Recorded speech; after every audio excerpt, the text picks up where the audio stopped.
नमस्कार। आप देख रहे हैं संतोष पाठक ऑफिशियल। मैं हूं आपके साथ शिव कुमार। मेरे साथ हैं संतोष पाठक जी। स्वागत और अभिनंदन। बहुत बहुत धन्यवाद शिव जी। तमाम दर्शकों को नमस्कार और एक बार फिर से बड़ी खबर लेकर हाजिर हो गए हैं हम। राहुल गांधी ने कुछ दिन पहले कहा था कि 1 साल में नरेंद्र मोदी की सरकार गिर जाएगी। अखिलेश यादव ने भी उनका साथ दिया कि उत्तर प्रदेश के विधानसभा चुनाव के समाप्त होते ही केंद्र में नरेंद्र मोदी की सरकार गिर जाएगी। अब हम आप सभी जानते हैं कि नरेंद्र मोदी सरकार के गिरने की स्थिति तभी आ सकती है जब एनडीए गठबंधन में शामिल कुछ राजनीतिक दल एनडीए का साथ छोड़ दे या फिर भारतीय जनता पार्टी में बड़ी टूट हो जाए। नरेंद्र मोदी भी इस बात को बखूबी समझ रहे थे और इसलिए उन्होंने तुरंत आनन फानन में एनडीए की बैठक बुला ली है। ये उसी तरह की बैठक है जैसी 2024 का नतीजा आया, लगा कि कांग्रेस सरकार बना सकती है तो सबको उन्होंने प्रधानमंत्री आवास पर बुला लिया था। एनडीए के नेताओं को एक बार फिर से एनडीए गठबंधन की एक बड़ी बैठक नरेंद्र मोदी ने बुला ली है। और दूसरी तरफ इंडिया गठबंधन को भी तोड़ने की तैयारी है ममता बनर्जी के खिलाफ एक पुराने मामले में। देखिए किस तरह से एक एक तथ्यों को हम जोड़ के बताएंगे दर्शकों को।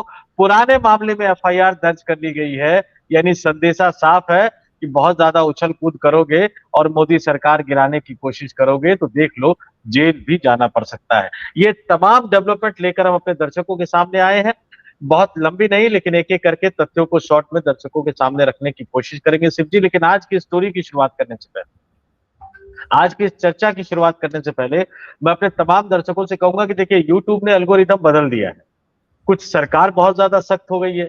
आपके पास हो सकता है बहुत सारे दर्शक ये कहते हैं, कमेंट बॉक्स में आता है कि जी नोटिफिकेशन नहीं आ रहा। नोटिफिकेशन के नियम कायदे बदल दिए गए हैं तो अपने तमाम दर्शकों से कहूंगा कि अब आपको खुद सर्च करना पड़ेगा। एक बार दोबारा से नोटिफिकेशन वाला जो आपने ओके किया होगा, बेल बजाया होगा, उसको हटा के दोबारा से एक बार उस नोटिफिकेशन को ऑन कर लीजिए, तब शायद नोटिफिकेशन आना शुरू हो जाए। और नहीं भी आता है तो आप सर्च करिए, सर्च करके आपको हमारी स्टोरी देखनी पड़ेगी क्योंकि सरकार वैसे ही मेहरबान है हम लोगों पर और यूट्यूब भी अपना एल्गोरिदम इस बीच में काफी चेंज किया है। तो हम एक एक करके तथ्यों को आपके सामने रखेंगे, थोड़ी सी मेहनत आप भी कर लीजिएगा। अगर चैनल को सब्सक्राइब नहीं किया है तो सब्सक्राइब कर लीजिएगा, बेल आइकन जरूर दबा दीजिएगा और मेंबर के तौर पर ज्वाइन कर सके तो मेंबर के तौर पर भी ज्वाइन कर लीजिएगा। और हमेशा की तरह शुरुआत शिव जी अपने शानदार अंदाज में करेंगे और फिर हम एक एक करके तथ्यों को आपके सामने रखने की कोशिश करेंगे। जी शिव जी। दरअसल मामला ये है कि जैसे ही राहुल गांधी ने कहा कि 1 साल के अंदर गिर जाएगी मोदी सरकार, उसके बाद पूरी भाजपा में बेचैनी बढ़ गई। कहते नहीं है कि जब इधर उधर की पोजीशन बन बिगड़ रही हो तो अपने अपने नट बोल्ट कसने शुरू कर देते हैं। भाजपा ने अपने नट बोल्ट कसने शुरू किए। सबसे पहले उसने महाराष्ट्र में प्रयास किया कि शरद पवार की पार्टी टूट जाए, वहां कुछ देर लग रही है। तो इधर एक काकोली घोष है ममता बनर्जी की सांसद, वो तैयार बैठी थी। तो कल 8 बजे देर रात एक खबर छपती है। ये खबर हिंदुस्तान अखबार में छपती है और इस खबर के बाद हड़कंप मचता है बड़ी तरीके से। ये आपके सामने स्क्रीन पर खबर है कि ममता बनर्जी की टीएमसी में बहुत बड़ी टूट के आसार, भाजपा में जा सकते हैं 18 लोकसभा सांसद।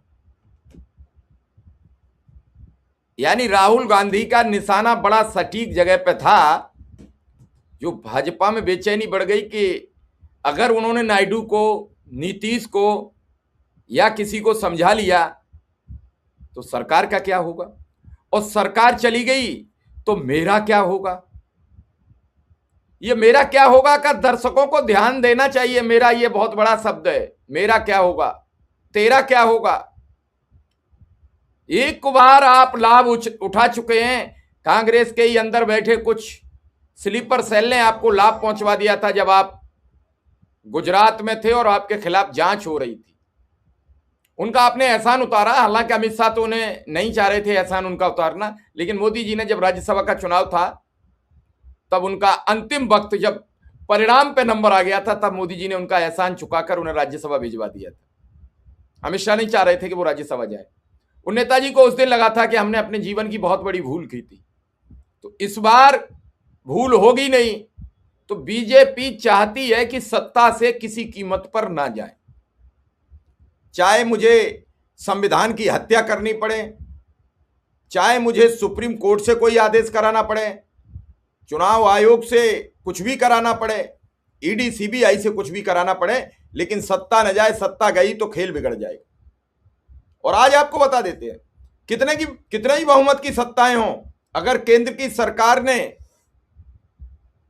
जरा भी टसमस हुई तो जो बीजेपी के मुख्यमंत्री हैं और बीजेपी की अपनी आइडियोलॉजी के नहीं है, संतोष जी बड़ी लंबी बात कह रहा हूं, उन्हें 5 मिनट लगेंगे भजनलाल बनने में, उन्हें आया राम गया राम करने में 5 मिनट लगेंगे, क्योंकि सबकी लंबी लंबी फेहरिस्त है, सबकी लंबी लंबी फाइलें हैं। ऐसे में मोदी जी के पास सिवाय अपना बहुमत जुटाने के अलावा और कोई काम नहीं है। इस समय महंगाई पर कोई नहीं बोल रहा, मोदी जी जश्न भी नहीं मना पा रहे हैं अपना 12 साल पूरे होने का। कहीं देखे हो तो बता देना, क्योंकि राहुल गांधी ने रातों की नींद हराम कर दी है कि भैया गई सरकार, अब गई तो गई किधर? नायडू गड़बड़ा रहे हैं कि नीतीश गड़बड़ा रहे हैं? उधर अखिलेश यादव ने ऐलान कर दिया कि 2027 में उत्तर प्रदेश की सत्ता सौंप दो, केंद्र की सरकार हम गिरा देंगे। खतरनाक बयान है। यही बयान देकर ममता बनर्जी हार चुकी हैं बुरी तरीके से। दोनों काम हो सकते हैं, दर्शक ऐसा ना समझे कि अखिलेश जीती जाएंगे और अखिलेश को जिता के हम केंद्र की सरकार ले लेंगे। संतोष जी बड़ा गंभीर बात कह रहा हूं। यही बयान देकर अमित शाह को पूरे देश का फोर्स भेजना पड़ा कि ममता जीत गई तो केंद्र की सरकार चली जाएगी, और केंद्र की सरकार चली गई तो जाने कौन कौन जेल के सींगचों के भीतर होगा इस बार। संतोष जी, जेल के सींगचों के भीतर कोई जाना नहीं चाहता है। अखिलेश की चुनौती भी अखिलेश को महंगी पड़ सकती है। एक बड़ी टिप्पणी है इस बात पर। और इस सब के बीच में अगर ममता के 18 सांसद टूटते हैं तो बीजेपी के 258 सांसद हो जाएंगे। अगर 8 सांसद शरद पवार के भी टूटते हैं तो 266 हो जाएंगे। फिर 12 में से 8 उधर से तोड़ लिए तो 270 हो जाएंगे, वो 74 हो जाएंगे, और 274 के बाद बीजेपी की पूर्ण बहुमत की सरकार हो जाएगी। फिर सत्ता कोई नहीं गिरा सकता है। फिर नायडू कहीं चले जाए, नीतीश कहीं चले जाए, नीतीश का कुछ बचेगा ही नहीं। नीतीश के 2-4 सांसद रह जाएंगे तो रह जाएंगे। आज उनके बच्चे को, आपका माइक म्यूट, आज उनके बच्चे के साथ कोई नहीं है। उन्होंने इतने वर्षों में क्या कमाया? नीतीश जी की एक टिप्पणी है संतोष जी कि इतने विधायक का जन्म देने वाले, इतने मंत्री बनाने वाले, एक विधायक से इस्तीफा नहीं दिला पाए जो उनका बेटा चुनाव लड़ लेता। उनको एमएलसी बना के भेजना है, एमएलसी बना के भेजना है। तो नीतीश की राजनीति का एक सबसे बड़ा दुर्भाग्य है कि वो बन सकते थे जेपी, वो बन सकते थे राम मनोहर लोहिया, लेकिन परिवारवाद की गंगा में ही उन्हें बीजेपी ने उतार दिया, यानी एक तरह से अपने बराबर लाकर खड़ा कर दिया। अब आप देखिए एक एक, अब तो डुबकी लगवा दी। हाँ, अब तो डुबकी लगवा दी। अब एक एक करके तार जोड़िए। राहुल गांधी का ये कहना कि 1 साल में मोदी की सरकार गिर जाएगी, अखिलेश यादव का उनको साथ मिलता है। अखिलेश यादव कहते हैं कि हाँ, फरवरी में विधानसभा का चुनाव होना है, और विधानसभा चुनाव में जैसे ही समाजवादी पार्टी की सरकार बनेगी, जी शिव, बड़ी बात यह है कि नवंबर में चुनाव ना हो जाए उत्तर प्रदेश में। बिल्कुल अल्टीमेटम आ गया है। प्रधानों का चार्ज बढ़ाना, प्रधानों को चार्ज बढ़ा के प्रधानों को खुश करना, ताकि चुनाव में हमारे लिए लड़े, हमारे लिए काम करे। बिना चुनाव लड़े 1 साल अगर किसी को मिलेगा काम करने को, तो उसकी तो बल्ले बल्ले बल्ले बल्ले। तो उसी तरह की स्थिति में ये अखिलेश यादव ने कह दिया कि भैया हमें चुनाव जितवा दीजिए, उसके बाद केंद्र की मोदी सरकार गिर जाएगी। ये तमाम हलचलें चली रही थी। इन हलचलों के बीच में आपने तृणमूल कांग्रेस का जिक्र किया।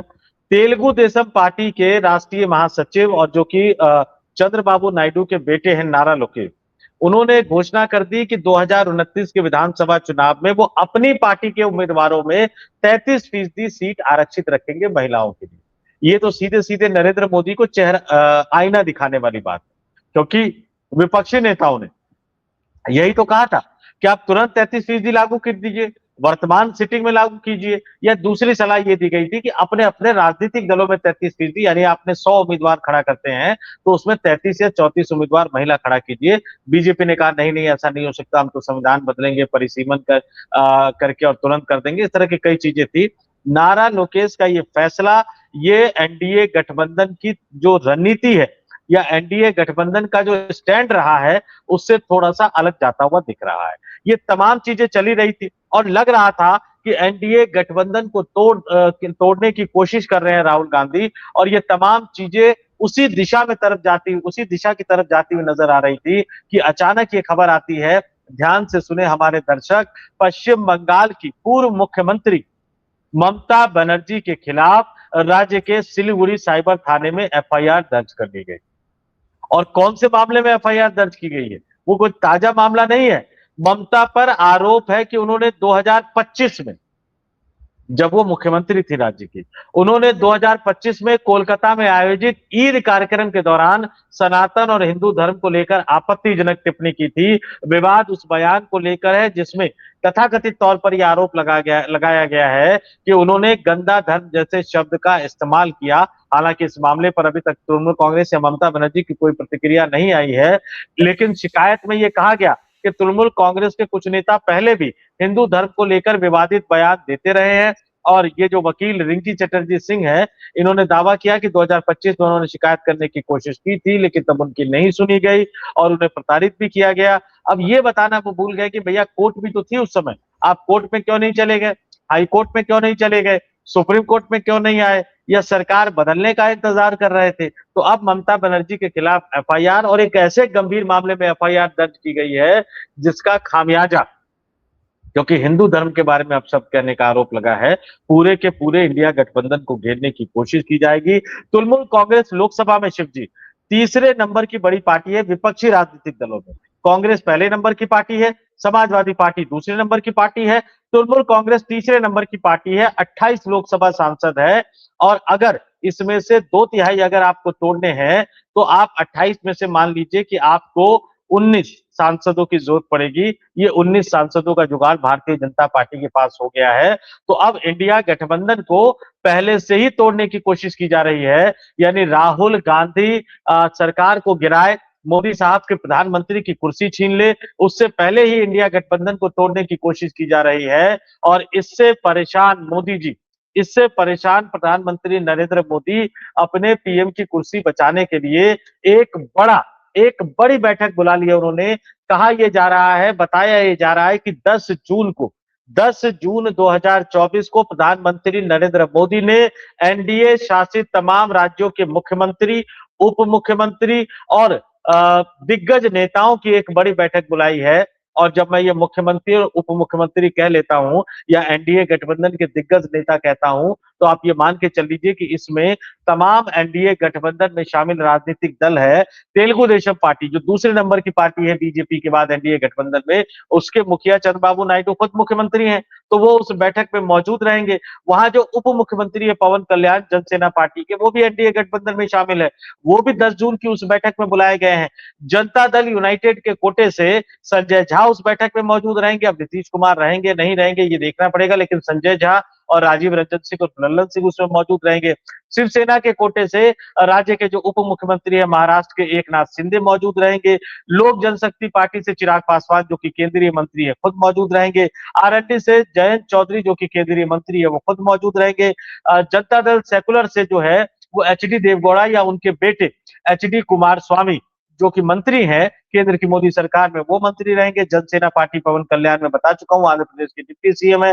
एनसीपी की तरफ से भी एनसीपी के नेता मौजूद रहेंगे। असम गण परिषद, यानी तमाम एनडीए गठबंधन में शामिल राज्यों के मुख्यमंत्रियों, उप मुख्यमंत्रियों और दिग्गज नेताओं की यह बैठक बुलाई गई है 10 जून 2024 को।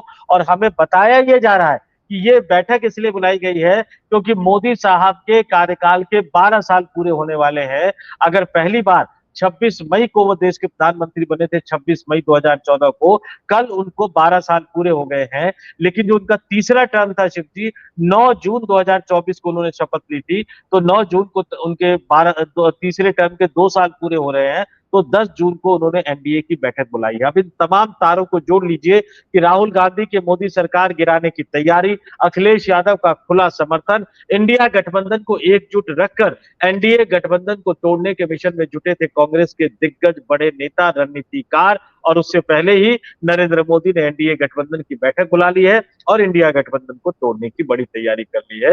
यानी इस बार ये तय माना जा रहा था कि राहुल गांधी कामयाब हो जाते मोदी सरकार को गिराने में। शिवजी, कुर्सी का डर सबको लगता है संतोष जी, वो तो बड़ी कुर्सी है। हम लोगों के ऑफिस में संपादक की कुर्सी,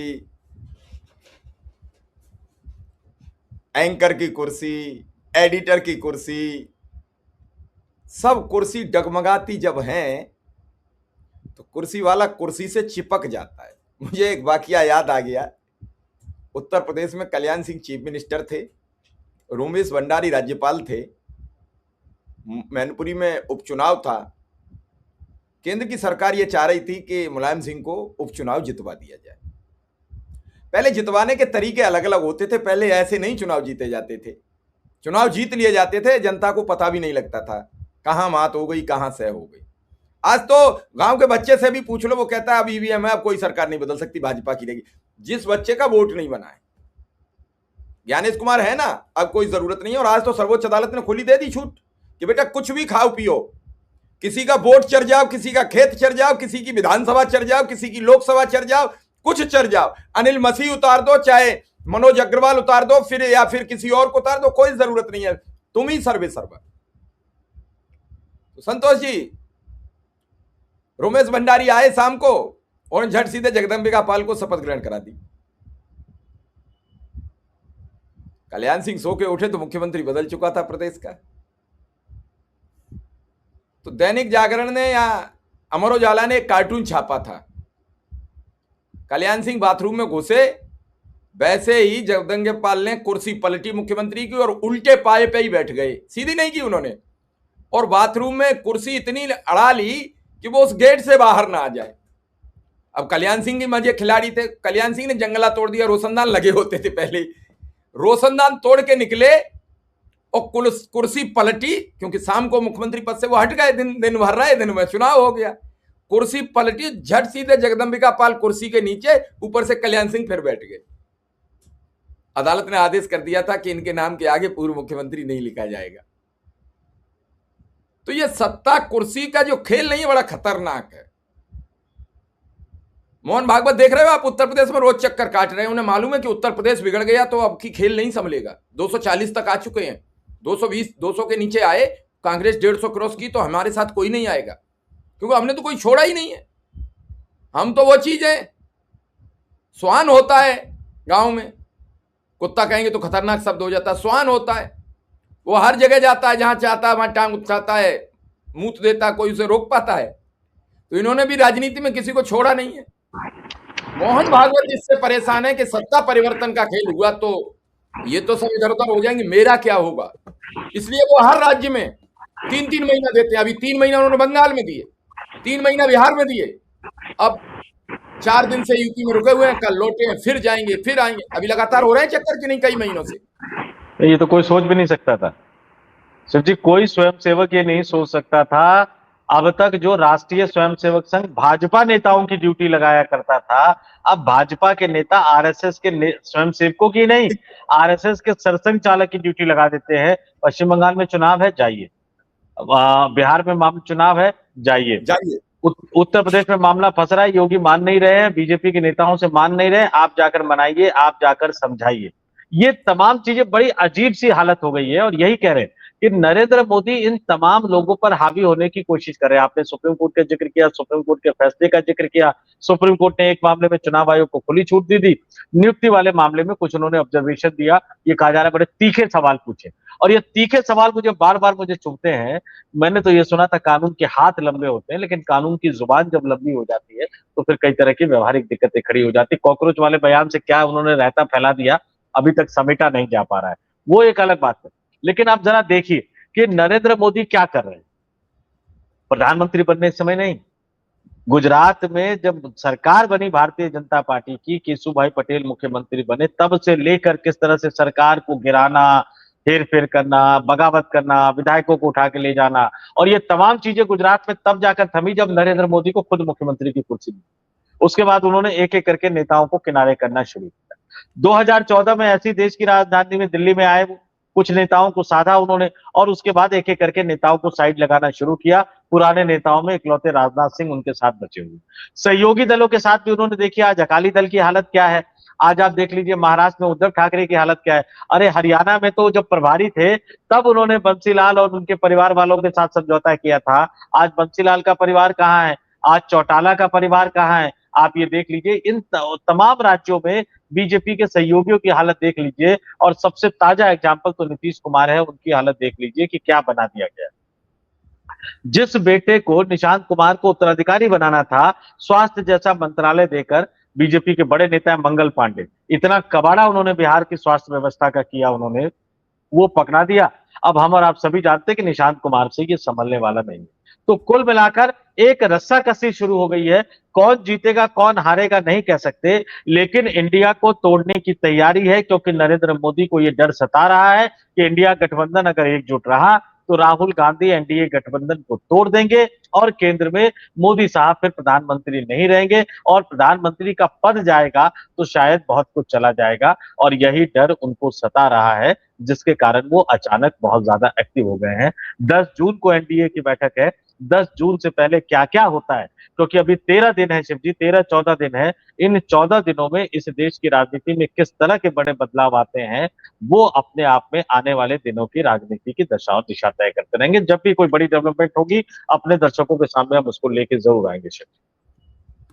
चलिए अब देखते हैं कि मोदी जी सरकार बचाने का जो चक्र रच रहे हैं वो होगा पूरा कि नहीं। इधर राहुल गिरा पाएंगे कि नहीं, अब 1 साल का लंबा वक्त है, और अगर सरकार गिर गई 1 साल के भीतर तो फिर हमें भी राहुल गांधी को